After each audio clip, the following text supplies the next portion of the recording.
Mga ka-Soundworks, natapos na pala natin ang isa sa dalawang subwoofer module na pinaayos sa atin. So, ito ipapakita ko sa inyo kung ano ang naging problema.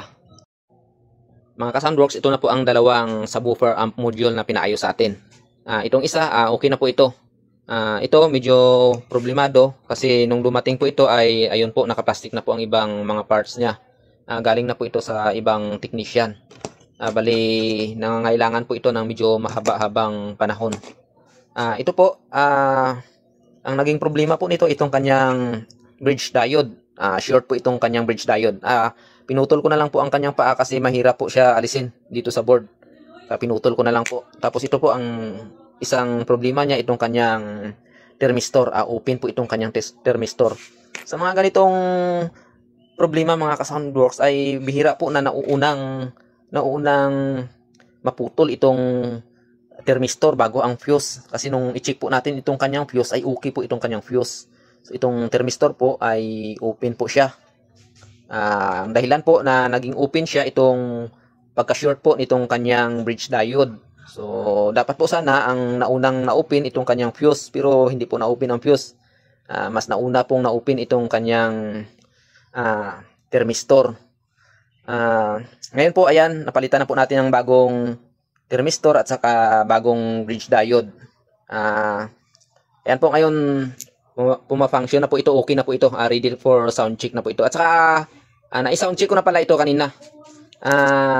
Mga ka-Soundworks, ano ba itong NTC na ito o itong sinasabi nila na thermistor?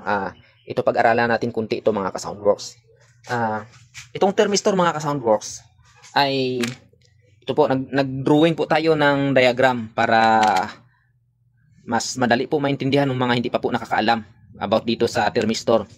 Itong thermistor mga ka-Soundworks ay nilagay po ito sa isang circuit to protect po ito. Parang fuse din po ito. So halimbawa po, na-plug in natin itong ating circuit para hindi po mabigla. Ito po, nilagay po itong NTC para hindi po mabigla sa biglang pagpasok ng malakas na amperahe. Medyo i-delay po niya ang pagpasok ng mataas na amperahe dito bago po makarating dito sa choke coil.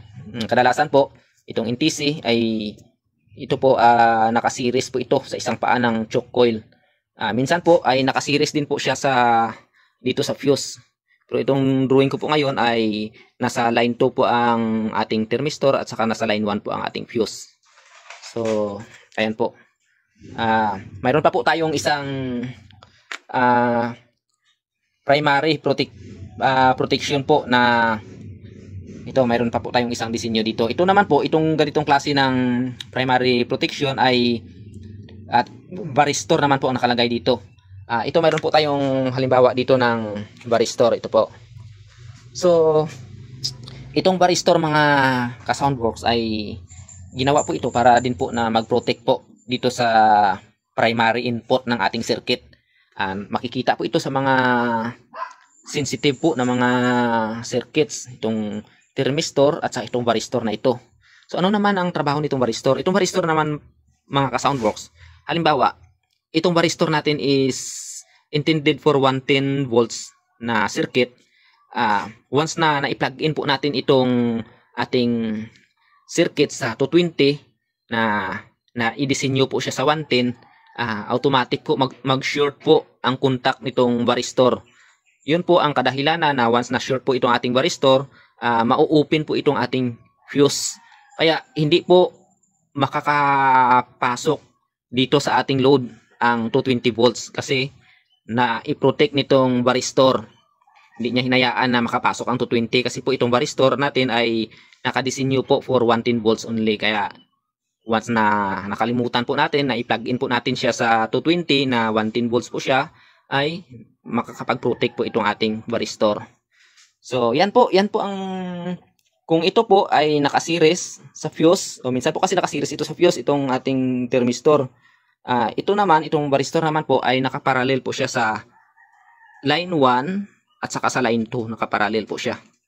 So ayan po, kung mapapansin ninyo, nakakonect po siya sa line 1 and line 2.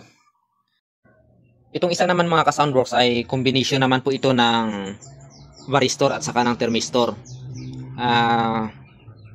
Ito po may kumpletong protection po siya sa itong ganitong disenyo po. Mayroon po siyang protect para po sa biglang pagpasok ng high ampere at saka mayroon din po siyang protection para sa overvoltage po. So yun lang po mga ka-Soundworks.